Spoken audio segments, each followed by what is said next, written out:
وبه نستعين على أمور الدنيا والدين.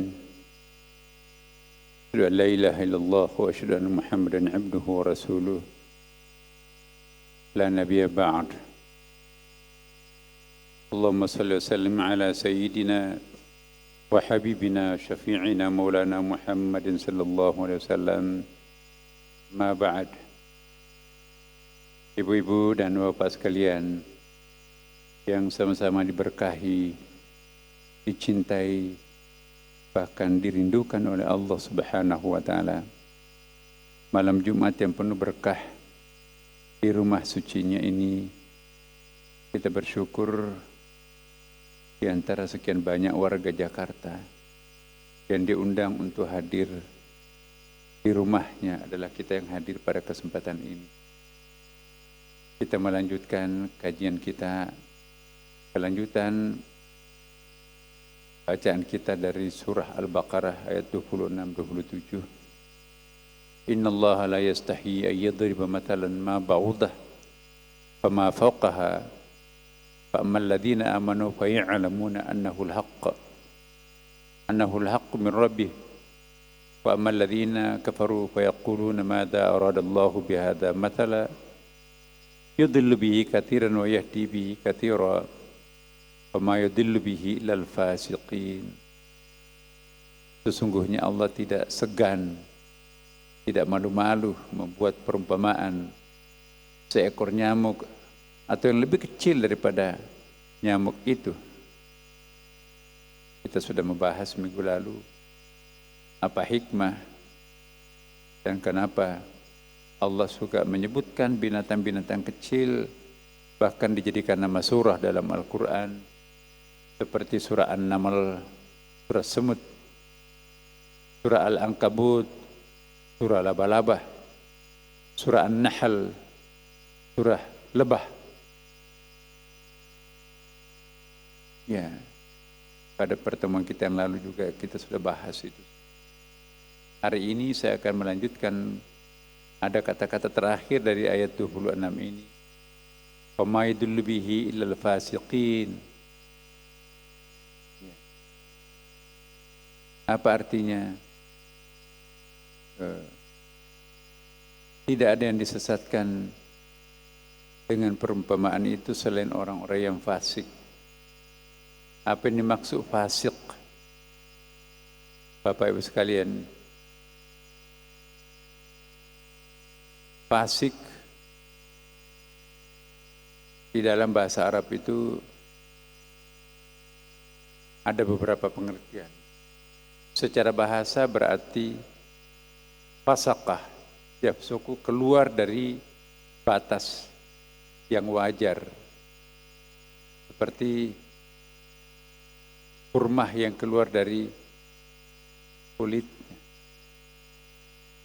Ada sesuatu yang aneh, ada sesuatu yang negatif keluar dari batas-batas yang wajar, itu disebut dengan fasaqah. Nah, bentuk-bentuk kefasikan ini tidak ada bahasa Indonesianya yang tepat. Kalau kita katakan, wah, lu fasik. Apa itu fasik? Fasik pertama melanggar perjanjian dengan Allah. Kita kan sebelum lahir ada komitmen kita yang kita tanda tangani di hadapan Allah. Kita janjikan Allah. Alastu birabbikum? Qalu bala syahidna. Tuhan berdialog. Allah berdialog dengan janin. Hai orok, mau enggak percaya aku sebagai Tuhanmu?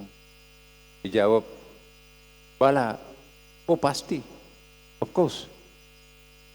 Nah, kalau kita melanggar perjanjian komitmen kita pada waktu rahim ibu, maka itu disebut dengan fasik. Jadi melanggar perjanjian kita dengan Allah. Ada 5 pendapat tentang maksud perjanjian ini, termasuk perjanjian primordial. Perjanjian primordial itu perjanjian secara emosional dan secara prinsipal. Mau enggak engkau mengakui aku sebagai Tuhanmu dengan segala konsekuensinya. Oh pasti. Bala itu artinya of course. Kalau na'am artinya yes. Lebih kuat bala daripada yes. Datang ke rumah nanti sore. Yes. Would you mind come to my house this afternoon? Yes. Nggak datang tuh.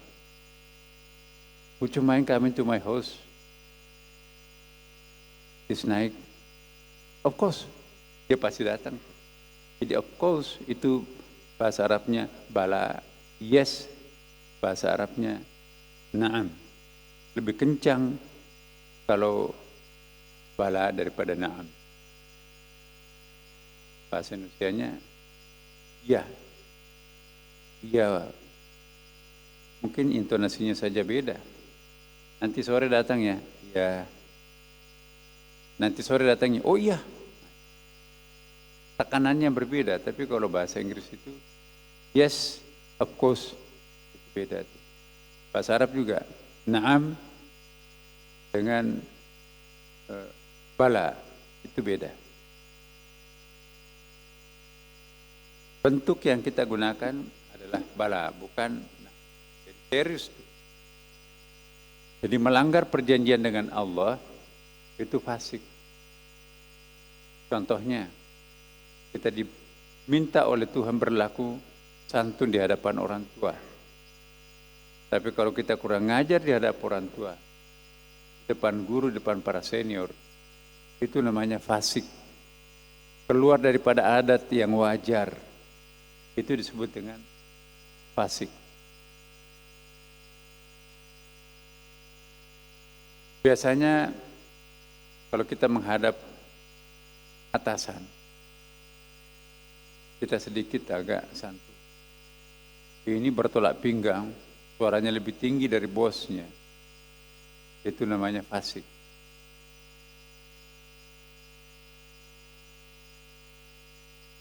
Jadi fasik itu tindakan yang dilakukan tidak senonoh, tidak pantas.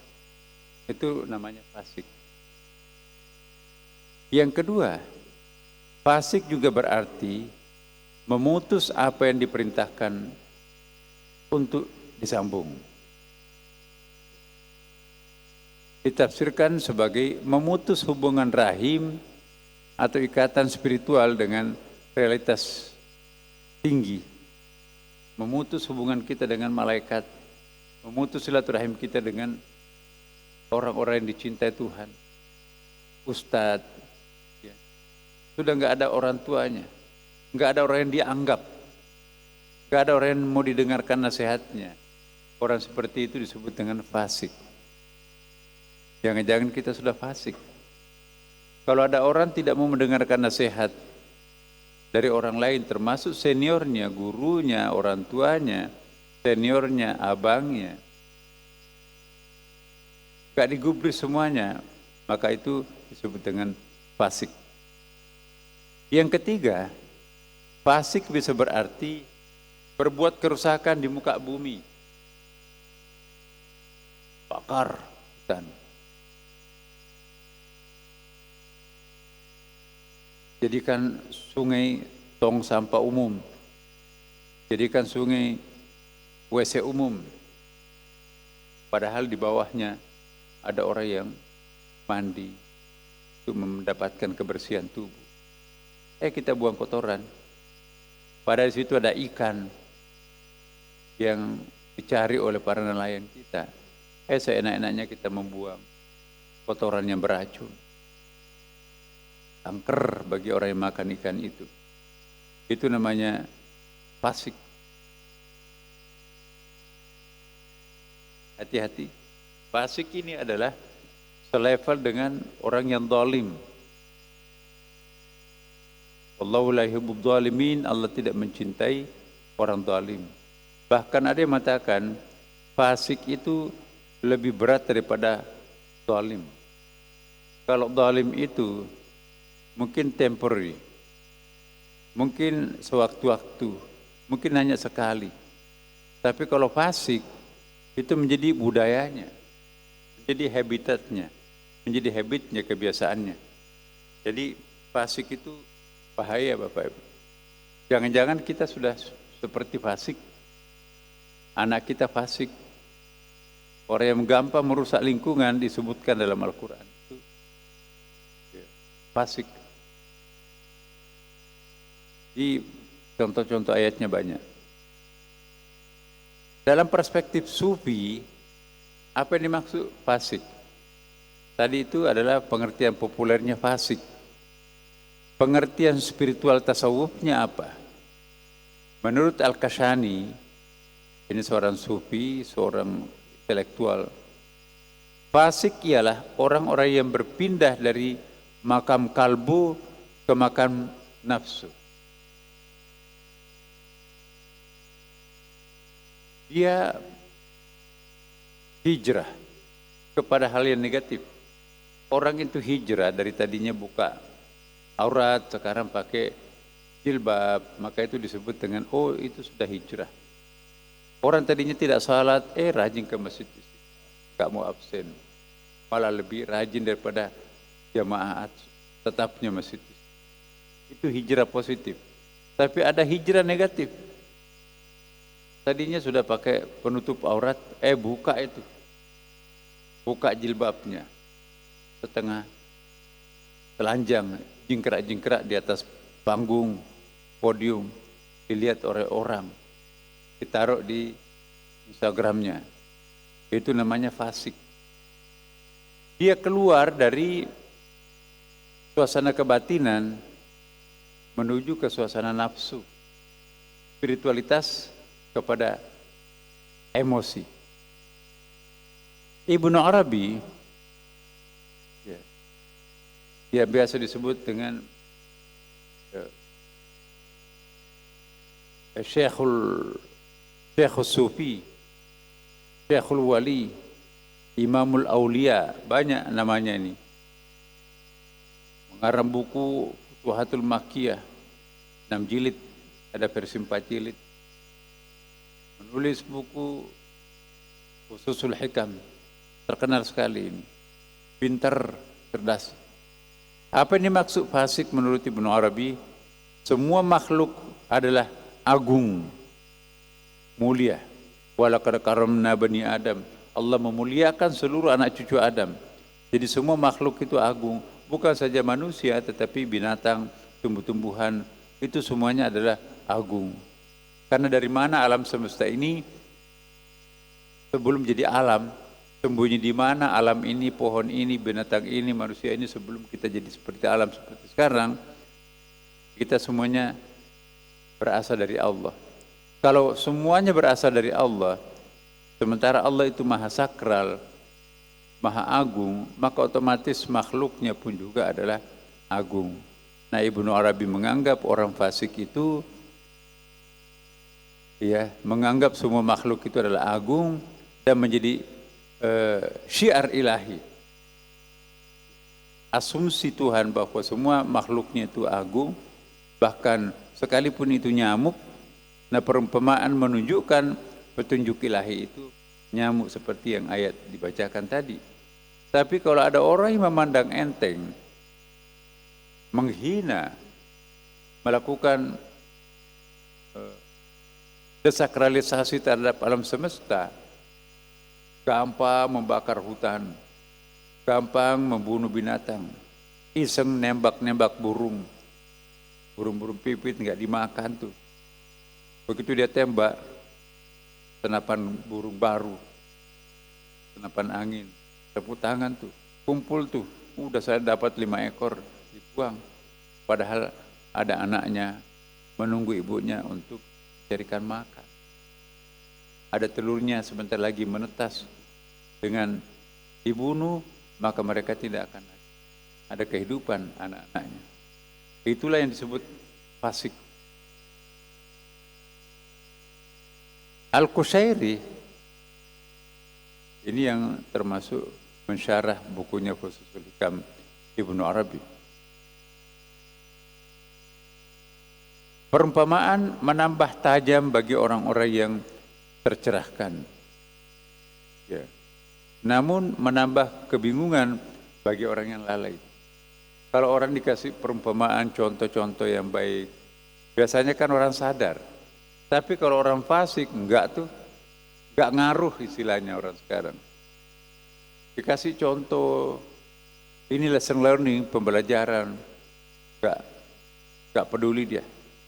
Itulah orang fasik.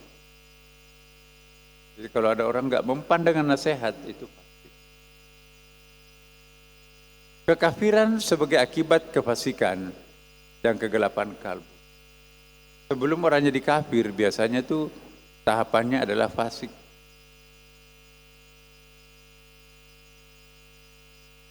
Anak kandungnya fasik itu adalah kafir. Jadi bapak ibu kandungnya orang kafir itu adalah orang fasik. Orang fasik kehilangan cahaya fitrah dan tidak mampu memahami perumpamaan karena kalbunya tertutup gelap. Keterputusan daripada perjanjian dan tali spiritual menyebabkan kebutaan rohani yang berujung pada kekafiran. Jadi lama-kelamaan fasik itu kalau dia tidak taubat, tidak dinasihati, tidak ditarik kembali ke poros yang benar, ujung-ujungnya nanti akan jadi kafir. Nauzubillah. Nah, kerugian apa? Kerugian dunia dan akhirat bagi orang fasik. Surah Al-Baqarah 27 tadi menyebutkan kaum fasik itu sebagai orang-orang yang merugi. Bagaimana enggak rugi setengah mati pernah beramal saleh, buyar pahalanya. Kenapa? Dia menjadi kafir. Ibnu Arabi, mereka adalah pedagang yang menukar petunjuk dengan kesesatan. Diberi petunjuk ditukar dengan kesesatan. Dikasih uang asli ditukar dengan uang palsu, enggak laku. Iman ditukar dengan kekafiran, kebaikan ditukar dengan kerusakan. Itu adalah fasik. Ini selaras dengan Al-Quran. Ayat 16 disebutkan tentang orang-orang yang gagal berdagang dengan Allah. Banyak tuh perumpamaan. Dalam ulumul Quran disebut dengan al-mathalul Quran. Perumpamaan Quran. Ada juga al-mathal fil Quran. Lain tuh. Al-mathalul fil Quran, perumpamaan dalam Al-Quran, dan al-mathalul Quran, perumpamaannya Al-Quran. Ada tuh ayat tuh. Ka'annahu ru'usus syaitan. Penampakannya seperti kepala setan. Isi kepalanya adalah setan. Ka'annahu ru'usus syaitan. Subhanallah. Ada lagi. Kamathalil khimar. Ya. Suaranya itu seperti suara khimar. Kasar banget, gak ada halusnya. Ada lagi, kamathalil ankabut. Ada lagi, mathalu ma yunfiquna min hadhil hayatid dunya kamathalir rihin fiha sirrun asabat harta qaumin zalamu anfusahum. Banyak tuh mathal dalam Quran itu. Kalau orang tidak mempan dengan lesson learning, pembelajaran sejarah masa lampau. Misalnya kita membaca sejarah Fir'aun dengan Nabi Musa, sejarah Nabi Ibrahim dengan Raja Namrud. Kita membaca sejarah Nabi Saleh dengan Raja Thamud. Kita membaca Nabi Muhammad SAW dengan Abi Lahab. Kita membaca Nabi Musa dengan Fir'aun. Itu sebetulnya adalah perumpamaan, lesson learning. Dan apa yang pernah terjadi yang dikisahkan dalam Quran itu tidak tertutup kemungkinan akan sejarah itu berulang. Tapi lesson learning, pembelajaran yang bisa kita peroleh, di mana ada kebatilan,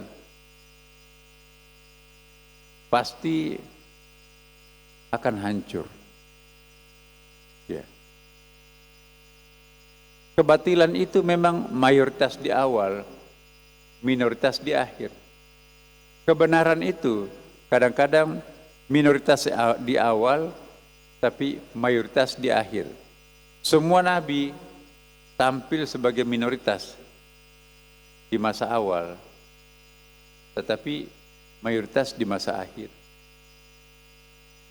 Bukan saja dalam agama Islam. Coba kita lihat Siddhartha Gautama yang difigurkan sebagai teladannya agama Buddha. 16 tahun putra mahkota dari Raja kabilah Pastu di India bagian utara. Kawin dengan sepupunya, ia merupakan juga ratu di India bagian selatan. Dua kerajaan besar yang damai, yang subur itu menjadi satu. Ternyata Siddhartha Gautama tidak puas. Bukan ini yang saya cari. Mandi dengan kemewahan, gemerlapan.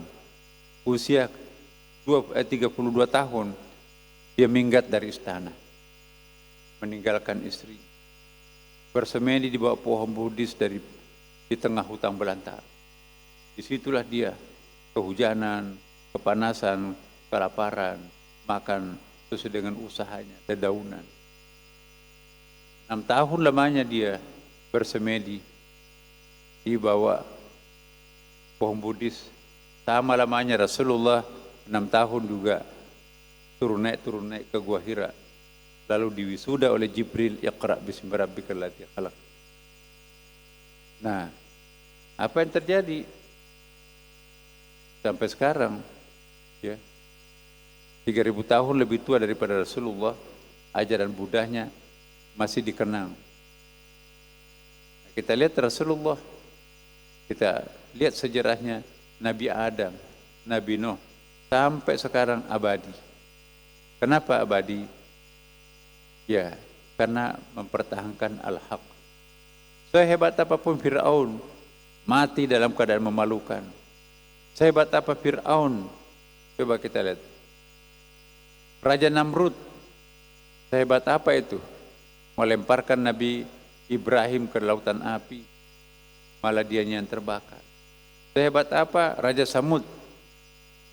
Ya, menghina Nabi Nuh, Nabi Saleh, tapi malah dia mati bergelimpangan. Ya, dihabisin oleh virus Ebola. Sehebat apa umatnya Nabi Lut? Akhirnya mati, diterkam, ditelan oleh Laut Hitam di antara Jordan dengan Palestina itu. Sehebat apa Abu Lahab, Abu Jahal mau membunuh Nabi, tapi kematiannya memalukan. Apalagi Abu Lahab. Bau busuk mayatnya tidak ada yang bisa mendekati. 3 hari 3 malam orang Mekah tidak bisa makan karena bau busuk mayatnya itu tercium di seluruh kota Mekah. Disayembarakan siapa yang mampu menguburkan Abu Lahab. Kalau budak itu akan dibebaskan. Kalau bukan budak akan disuruh pilih gadis cantik dan harta, uang dan sebagainya. Karena satu kampung tidak bisa makan karena mayat busuk itu seperti di depan hidung. Datanglah 2 budak hitam, gali sumur dalam. Mayatnya Abu Lahab yang orang kaya itu, tapi kafirnya luar biasa, diceburkan masuk ke dalam sumur dalam, baru ditimbun setelah menggunakan master berlapis-lapis. Barulah masyarakat Mekah baru bisa makan, tapi masih baunya masih tercium. Itu bukan bau busuk biasa, itu pendahuluan api neraka. Nauzubillah. Jadi jauhi sifat-sifat kefasikan. Kefasikan sebagai akibat kefasikan kekafiran sebagai akibat kefasikan ini. Orang fasik kehilangan cahaya fitrah, tidak mampu memahami perumpamaan karena kalbunya tertutup. Keterputusan dari perjanjian dan tali spiritual menyebabkan kebutaan rohani yang berujung pada kekafiran. Kerugian apa bagi orang-orang yang fasik? Lihatlah dalam surah Al-Baqarah 27 tadi, kaum fasik sebagai orang-orang yang rugi. Ibnu Arabi membayangkan mereka adalah pedagang yang menukarkan petunjuk dengan kesesatan, iman dengan kufur, kebaikan dengan kerusakan, dan selaras dengan ayat 16 tadi. Nah, kita lihat ayat-ayat 17, kita kembali 16-17 tadi ya. Luar biasa. Nah, alladzina yanquduna 'ahdallahi min ba'di mitsaqihi wa yaqta'una ma amarallahu bihi ayyusala wa yufsiduna fil ard. Ulaika humul khasirun. Jadi ada al-fasiqin, ada al-khasirun. Al-fasiqin itu fasik merusak, al-khasirun itu adalah rugi. Insyaallah minggu depan kita akan bahas ayat 27. Siapa yang dimaksud al-khasirun ini? Demikian Bapak Ibu. Dan jangan lupa sholat tahajud nanti malam, ini malam Jumat yang penuh dengan berkah. Kalau bisa sholat di masjid, cari masjid yang melaksanakan sholat subuh dengan menjalankan sujud tilawah. Seandainya orang tahu berkahnya sujud tilawah malam Jumat, subuh Jumat, maka tidak ada seorang pun yang mau sholat subuh. Cari masjid yang bisa imamnya menghafal, membaca innama yu'minu bi ayatina alladziina idza dzukkiru biha kharru sujadan wa sabbahu bihamdi rabbihim wa hum la yastakbirun. Jadi langsung sujud, bangkit lagi, tatajafa junubuhum 'anil madaji' yad'una rabbahum, dan seterusnya. Carilah musalla masjid malam Jumat. Insyaallah sesudah itu kita lanjutkan wirid-wirid La ilaha illallah wahdahu la syarikalah lahul mulku wa lahul hamdu yuhyi wa yumiitu wa huwa ala kulli syai'in qadir 10 kali. Dan kalau bisa baca surah Yasin, surah Al-Kahfi. Barang siapa yang membaca surah Al-Kahfi malam Jumat atau hari Jumat akan dibebaskan daripada fitnah dan malah petaka sampai hari Jumat berikutnya. Jadi itu tolak bala. Barang siapa yang membaca La ilaha illallah wahdahu la syarika lahu lahul mulku wa lahul hamdu yuhyi wa yumiitu wa huwa ala kulli syai'in qadir, di subuh hari akan dibebaskan dari musibah dan fitnah sampai maghrib. Baca lagi 10 kali sesudah maghrib akan dibebaskan daripada malapetaka dan bahaya sampai subuh. Jadi baca 10 kali di subuh hari, 10 kali di maghrib, maka kita akan bebas. Baca surah Al-Kahfi, cuma panjang, tapi minimum sampai ayat ke-19.